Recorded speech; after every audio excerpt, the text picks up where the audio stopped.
নির্বাচন এলেই বিএনপি অভিযোগের বাক্স খুলে বসে বলে মন্তব্য করেছেন তথ্যমন্ত্রী ডক্টর হাসান মাহমুদ। সকালে চট্টগ্রামের পোর্ট কানেক্টিং রোডের সংস্কার কাজ পরিদর্শন শেষে তিনি এই মন্তব্য করেন। তথ্যমন্ত্রী বলেছেন, চট্টগ্রামের উন্নয়নে সরকার আন্তরিক। চলমান প্রকল্পগুলো শেষ হলে বন্দরনগরীর চেহারা পাল্টে যাবে। দ্রুতই পোর্ট কানেক্টিং রোড পুরোপুরি যান চলাচলের উপযোগী হবে বলে আশা প্রকাশ করেন চট্টগ্রাম সিটি কর্পোরেশনের প্রশাসক খোরশেদ আলম সুজন। সকালে পোর্ট কানেক্টিং রোডের অলঙ্কার অংশের কাজ পরিদর্শনে আসেন তথ্যমন্ত্রী ডক্টর হাসান মাহমুদ। সাথে ছিলেন সিটি কর্পোরেশনের প্রশাসক খোরশেদ আলম সুজন।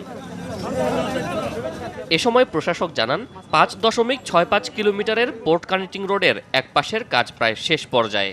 মাঝে তাসফিয়া থেকে সাগরিকা মাজার পর্যন্ত 1.5 কিলোমিটার পথের কাজ এখনও বাকি। তবে দ্রুত এই অংশের কাজও শেষ হবে বলে আশা প্রশাসকের। আমরা পূর্ব দিকের যে লাইনটা আছে, কয়েকদিনের মধ্যে এই লাইনটা পুরাটা খুলে দিতে পারবো। শুধু পশ্চিম দিকে একটি ছোট অংশ 1.5 কিলোমিটার পশ্চিম সাইডটা একটু সময় লাগবে, আর বাকি কাজগুলো আমাদের ইনশাল্লাহ হয়ে গেছে। চট্টগ্রামের লাইফলাইন খ্যাত এ সড়কের সংস্কার কাজ পরিদর্শন শেষে তথ্যমন্ত্রী বলেন, সরকার চট্টগ্রামের উন্নয়নে বরাবরই আন্তরিক। এ কারণেই চট্টগ্রামে নতুন নতুন প্রকল্পের অনুমোদন দিচ্ছেন প্রধানমন্ত্রী। আগামী বছরের মধ্যেই কর্ণফুলী টানেল ব্যবহারের উপযোগী হয়ে উঠবে বলে আশা প্রকাশ করেন মন্ত্রী। কর্ণফুলী বঙ্গবন্ধু টানেলের কাজ দ্রুত গতিতে এগিয়ে চলছে। আমরা আশা করছি এবছরের শেষ আকাতে না হলেও আগামী বছর অন্তত কর্ণফুলী টানেল আমরা শুরু করতে পারব।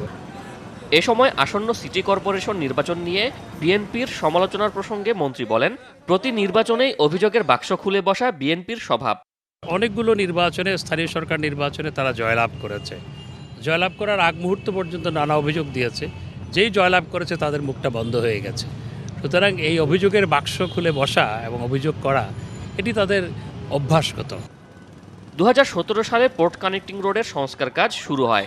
কয়েক দফা মেয়াদ বাড়িয়ে প্রকল্পের শেষ মেয়াদ ধরা হয়েছিল 2020 সালের ডিসেম্বর পর্যন্ত। শোয়েব রহমান, যমুনা নিউজ, চট্টগ্রাম।